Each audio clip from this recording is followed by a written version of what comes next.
ఉన్న బంగారాన్ని విడిపించి ఆ రోజు ఆన్లైన్ రేటుకే మేము కొంటాం. Sharma gold company. నమస్కారం గురువుగారు. మంగళం మాతమ్మ. నమస్కారం. చాలా సంతోషం మీతో మాట్లాడడం. చాలా దూరం నుంచి వచ్చారు, మైసూర్ కదండి? అవునండి, అక్కడ ఉంటాను. అక్కడే ఉంటారు. హైదరాబాద్ రావటం అది నెలకొకసారి 2 నెలలకు ఒకసారి వస్తూ ఉంటాను. రెగ్యులర్గా అయితే నా పని వేద పాఠశాలలో వేద పాఠాలు చెప్పడం. అదే గత 12 ఏళ్లుగా చేస్తూ ఉన్నాను. అప్పుడప్పుడు అవకాశం ఉన్నప్పుడు ఇలా వస్తూ ఉంటాను. కానీ చాలా సంతోషం, మీ వీడియోస్ అవి చూస్తూ ఉంటాము. మీరు చెప్పినటువంటి అంశాలు కానీ ఇప్పటి జనరేషన్ వాళ్ళకు కూడా తెలియాలి కొన్ని అనేది.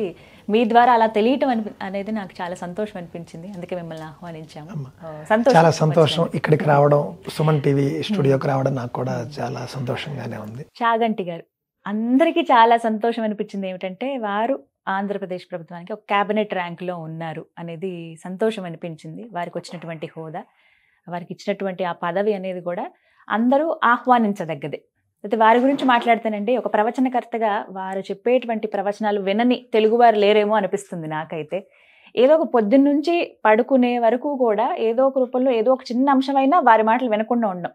ఇంకా ఫోన్స్ ఇప్పుడు ఎక్కువ యూజ్ చేస్తారు కాబట్టి రీల్స్లోనైనా సరే ఆ ఒక్క నిమిషం అయినా వారి ప్రవచనం వింటాం. అందుకు చాలా సంతోషంగా గర్వంగా ఫీల్ అవుతూ ఇప్పుడు వారికి ఆ హోదా రావడం అందరికీ చాలా ఆనందించదగ్గ విషయం. మరి మీ అభిప్రాయం ఏంటి? అలాంటి వారికి అసలు పదవి ఇవ్వడం పట్ల మీరేం చెప్తారు? ముందు విషయం ఏంటంటేనండి, మొట్టమొదటి విషయం, చాగంటి కోటేశ్వరరావు గారు ఒక మహా వ్యక్తి.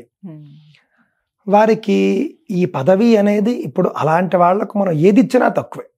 అంతటి గొప్ప వాళ్ళకి మనం ఎలాంటి పదవి ఇచ్చినా కూడా వారి స్థాయికి అది తక్కువే అవుతుంది. అలాగని వారికి తక్కువ పదవి ఇచ్చారని అంటలేదు. ఇప్పటిదాకా ఎవరిచ్చారు అంటే ఇలాంటి వాళ్ళను మనం గౌరవించుకోవాలి అనేటటువంటిది మన ప్రభుత్వాలకి లేదు ఇప్పటిదాకా. అది ఈ యొక్క తాజా ప్రభుత్వం గుర్తించింది అని నేను భావిస్తున్నాను. నేను చాగంటి కోటేశ్వరరావు గారిని 3 సార్లు కలిశాను. 3 సార్లు కలిసినటువంటి సందర్భంలో కూడా వారికి అసలు వేద పండితులన్నా వేద విద్యార్థులన్నా వారికి ఉండేటటువంటి గౌరవం అపారం. ఆ మాటలు కేవలం ఆయన మాట్లాడే మాటల్లో కాదు, చేతల్లో కూడా ఉంటుంది అని మనకు అర్థమవుతుంది. ఎందుకంటే ఆయన వేద విద్వాంసులను చూస్తే చాలు పొంగిపోతారు. ఆయన వేద విద్యార్థులను చూసినా కూడా పొంగిపోతూ ఉంటారు. ఆయన వాళ్ళు ఏమైనా వచ్చి వడ్డిస్తూ ఉంటే ఆయన అసలు అమ్మో మీ చేతి అన్నం మేము తింటున్నాము అని అసలు చాలా హ్యాపీగా ఉంటారు. ఆయన ఆ స్థాయి వ్యక్తి కూడా అలా మాట్లాడారు. ఆ స్థాయి వ్యక్తి అంటే ఆయన వేదానికి ఇచ్చే గుర్తింపు, గౌరవం అలా ఉంటుంది. ఇంకొకటి, ఆయన చాలా సాత్విక స్వభావాలు, సత్వగుణ సంపన్నులు, మాట మీద నిలబడేటటువంటి వారు. అదేవిధంగా దేన్ని కోరుకోరు వారు. వారు చాలా చక్కగా నిశ్శబ్దంగా వారి పని వారు చేసుకుంటారు. నిశ్శబ్దంగా అంటే ప్రవచనం చెప్పినప్పుడు శబ్దం ఉంటుంది, తర్వాత ఇంకెప్పుడు కూడా ఆయన మాట్లాడరు. పైగా వారు చేసినటువంటి వేలాది ఉపన్యాసాలు ఏవైతే ఉన్నాయో ప్రపంచవ్యాప్తంగా ఉన్నటువంటి తెలుగు వాళ్ళైనటువంటి హిందువుల పైన గొప్ప ప్రభావాన్ని చూపాయి. మామూలు ప్రభావం కాదు. మీరు అమెరికాలో ఉండండి, అమెరికాలో వీళ్ళు కార్లలో ఉద్యోగాలకు వెళ్ళేవాళ్ళు, వాళ్ళు పాపం కొంచెం ప్రయాణాలు ఎక్కువగా ఉంటాయి వాళ్ళకి. 2 hours 3 hours జర్నీనే ఉంటుంది వాళ్ళకి. అప్పుడు కార్లలో వాళ్ళు చాగంటి కోటేశ్వరరావు గారు ఉపన్యాసాలు పెట్టుకుని వింటూ వెళుతూ ఉంటారు. అదే విధంగా మేము కూడా అలాంటి చాగంటి కోటేశ్వరరావు గారు మహానుభావులు లాంటి వాళ్ళ ఉపన్యాసాలు విని పెరిగినటువంటి వాళ్ళు. మనకి సినిమాల్లో కూడా మనకు వారి ఉపన్యాసాలు అక్కడక్కడ మనకు కనిపిస్తూనే ఉంటాయి. ఏదైనా ఒక విషయాన్ని కూలంకషంగా జనం యొక్క మనస్సుకు హత్తుకునే విధంగా చెప్పడం ఆయన యొక్క లక్షణం. అది ఒక ఆస్పెక్ట్. ఇక రెండవ ఆస్పెక్టు, ఆయన రామాయణము నైతిక విలువలు, రామాయణము సామాజిక విజ్ఞానం అని ఒక ఉపన్యాసం చేసినట్టు గుర్తు నాకు. అది టైటిల్ గుర్తులేదు, కానీ రామాయణాన్ని మనం అసలు నేటి సమాజానికి ఎలా అన్వయించుకోవాలి, అసలు ఏమి అద్భుతమైన ఉపన్యాసం అంటే అది. ఆ రోజు నేను మా బంధువుల ఇంట్లో హైదరాబాద్లోనే అది వింటున్నాను. ట్రైన్ టైం అవుతోంది, నేను బయలుదేరటం లేదు, ట్రైన్ మిస్ అయిపోతానేమో ఇది వింటూ అని అనుకున్నటువంటి పరిస్థితి. అంతే, తన్మయత్వంలోకి వెళ్ళిపోతాం. వారు సుందరకాండ ఒకసారి నేను అలాగే, అంటే చాలా ఉపన్యాసాల్లో నేను బాగా తన్మయత్వం చెందినది చెప్తున్నాను. సుందరకాండ అద్భుతంగా ఏం వర్ణిస్తారు. కావున సాక్షాత్తుగా ఆయన సరస్వతి స్వరూపులుగా మనం భావించి, సరస్వతి స్వరూపులైనటువంటి అలాంటి వారికి విద్యార్థులకు సంబంధించినటువంటి విద్యార్థుల్లో నైతిక విలువలు పెంచి పోషించేటటువంటి ఒక విభాగం ఏదైతే ఉందో దానికి సలహాదారుగా చేసి ప్రభుత్వం గౌరవించడం అనేది ఆయనకి ఇచ్చిన గౌరవం కాదు, ఆయనకి గౌరవం ఇస్తూ విద్యార్థుల యొక్క జీవితాన్ని బాగు చేసే ప్రయత్నం.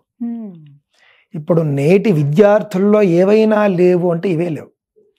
నైతిక విలువలు మనకు కనిపించటం లేదు.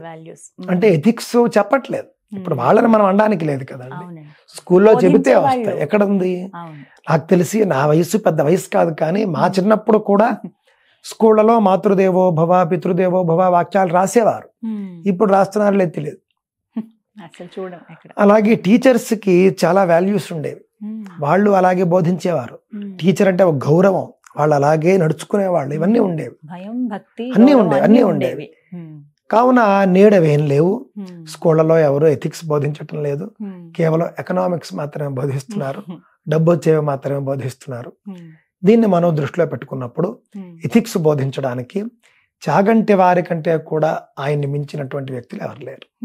నిజంగా ఆయన విద్యార్థులకి నేరుగా బోధించేటటువంటి అవకాశం ప్రభుత్వం కల్పిస్తే చాలా గొప్పగా ఉంటుంది. అంటే సలహాలు ఇచ్చే వరకే కాకుండా వారు కూడా ప్రత్యక్షంగా అంటే నాకు తెలిసి అంటే పదవి సలహాదారు అయినప్పటికీ కూడా వీరు అప్పుడప్పుడు విద్యాలయాలకి వెళ్ళడము, విద్యార్థులతో సంభాషించడం అది ఉంటుందండి. ఆ అవకాశం కూడా బాగానే ఉంటుంది, దానికోసమే ఇచ్చారు. విద్యార్థులతో ఆయన మాట్లాడతారు, వాళ్ళలో పాజిటివిటీ పెంచుతారు, వాళ్ళలో ఆత్మ బలాన్ని పెంచుతారు, ఆత్మస్థైర్యాన్ని పెంచుతారు, మన సంస్కృతి గురించి అలాగో చెబుతారు. నేటి విద్యార్థుల్లో లేనిదే ఆత్మస్థైర్యం, అది ఆయన తీసుకురాగలరు. నేటి విద్యార్థుల్లో మృగ్యం అయిపోతూ ఉన్నవే నైతిక విలువలు, అవి కూడా ఆయన పెంపొందించగలరు. మీరు ఎన్నిసార్లు కలిసారండి మొత్తం? నేను వారిని 3 సార్లు కలిసినట్టు గుర్తండి. వారి గురించి కూడా మీకు తెలిసే ఉంటుంది. వారి లైఫ్ స్టైల్ ఎలా ఉంటుంది? వారి లైఫ్ స్టైల్ చాలా సింపుల్ గా ఉంటుందండి.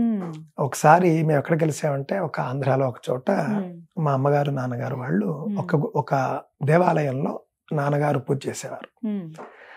ఆ దేవాలయం ఒక హైవే మీద ఉంటుంది. అప్పుడు ఒకసారి ఏమైందంటేనండి, అది పంట పొలాల మధ్యలో కూడా ఉంటుంది ఆలయం. అది ఒకసారి ఏమైందంటే మిట్ట మధ్యాహ్నం ఒక 12 ఆ సమయం అయింది, 12:30 1 గంట అయిపోతున్నట్టుంది. అప్పుడు వారు కారులో వచ్చారన్నమాట. వారు మాకు తెలుసు కానీ మేమెవరు వాళ్ళకి ఆయనకి అప్పుడు తెలియనటువంటి రోజులు. వారు కారులో వచ్చి సెక్యూరిటీతో వారు మాట్లాడుతున్నారు. ఏమిటంటే భోజన సమయం అయింది, మేము బాక్స్లో భోజనం అది తెచ్చుకున్నాం, ఇంటి భోజనాన్ని. ఇక్కడ ఏదో ఆలయం లాగా ఉంది, కొంచెం భోజనం చేసుకోవడానికి కొంచెం అవకాశం ఇవ్వండి, ప్లేస్ ఇవ్వండి అని వారు అడుగుతున్నారు. ఈ చాగంటి వారు ఎవరు అనేది పాపం అతనికి తెలియదు. ఆ సెక్యూరిటీగా ఉన్న అతనికి మరి ఎందుకు తెలియదో నాకు తెలియదు, కానీ అతనికి అవగాహన లేదు. దాంతో ఆయన ఇక్కడ అలా ఏముండదండి అని ఏదో చెప్పి పంపించేస్తున్నాడు. పంపించేస్తూ ఉంటే మా మిత్రుడు నన్ను చూడడానికి వచ్చిన ఆయన ఎవరో వెళ్ళి దూరం నుంచి ఎవరో చాగంటి వారి లాగా ఉంది అని వెళ్ళి చూస్తే చాగంటి వారే వచ్చారు. అయ్యో ఇదేమిటో ఇలా అంటావు, నీకు తెలియదు, నేను మాట్లాడతాను అని ఆయన్ని గౌరవించి లోపలికి తీసుకుని వస్తే మేము ఒక గది ఇచ్చి చక్కగా అందులో మీరు కూర్చొని భోజనం చేయవచ్చు అంటే మా అమ్మగారు మా వాళ్ళే వడ్డించారు. వడ్డించినప్పుడు నేను వడ్డిస్తూ ఉన్నటువంటి నేను నా మిత్రుడు వడ్డించడానికి వెళ్ళినప్పుడు ఆయన చాలా పొంగిపోయారు. మీరంతా వేద విద్వాంసులు, సాక్షాత్తు వేద స్వరూపులు, మీరు వడ్డించడం అంటే మహద్భాగ్యమే అని చాలా పొంగిపోయి ఇంటి నుండి తెచ్చుకున్నటువంటి సాదాసీదా భోజనాన్ని ఆయన చక్కగా ఒక ఆకు ఏదో మేము ఇచ్చాము, ఆకులో వడ్డించగానే భోజనం చేశారు. 1 గంట అయిపోయింది కాబట్టి ఆలయం అప్పటికే మహానైవేద్యం చేసి కట్టేసి ఉంటుంది.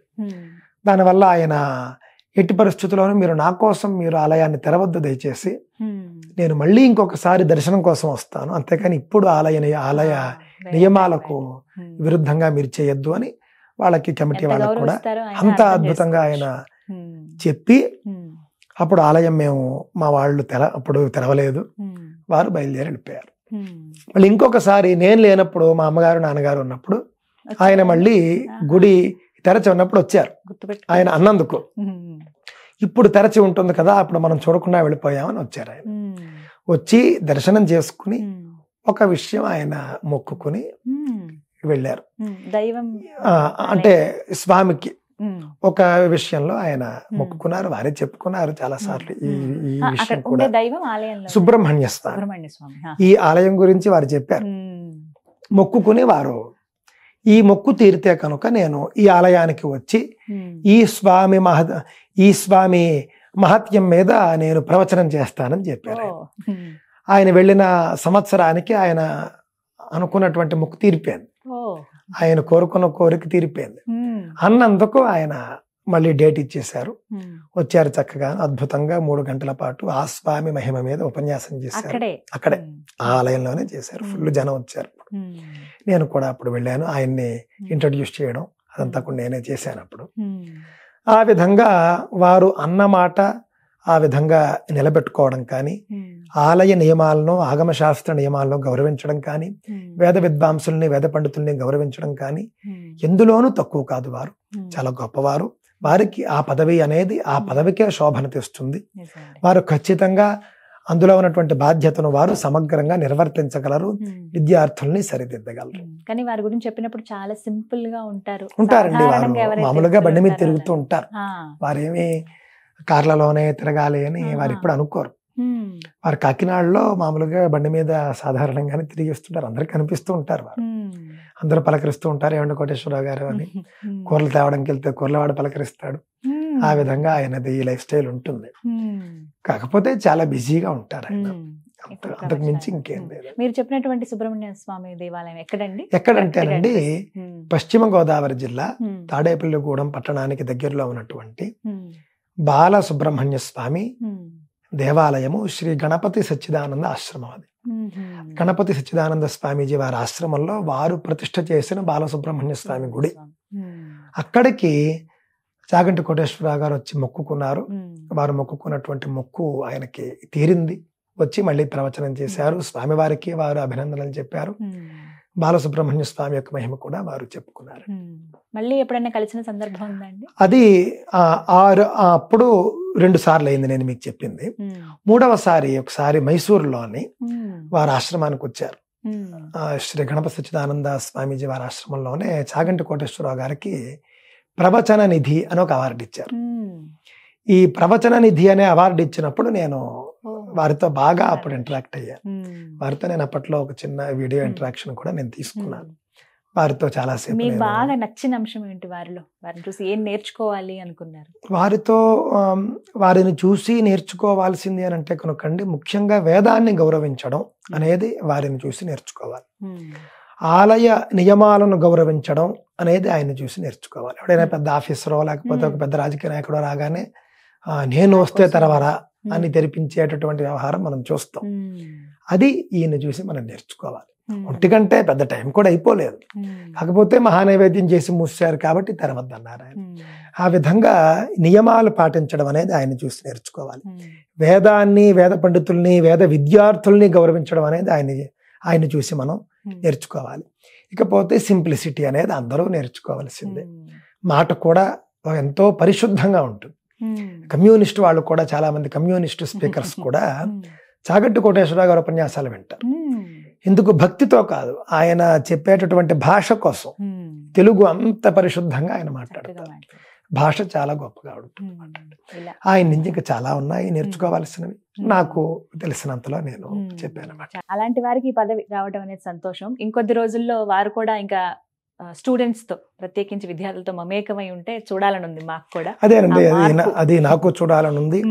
యువత ఆయన చెప్పినటువంటి విషయాలు విని ఆకళింపు చేసుకోగలిగితే గొప్ప మార్పు వస్తుంది అనేది నా అభిప్రాయం. వయసు తగ్గి మళ్ళీ స్టూడెంట్లు అయిపోతే బాగుండని అనిపిస్తుంది ఇలాంటివి విన్నప్పుడు.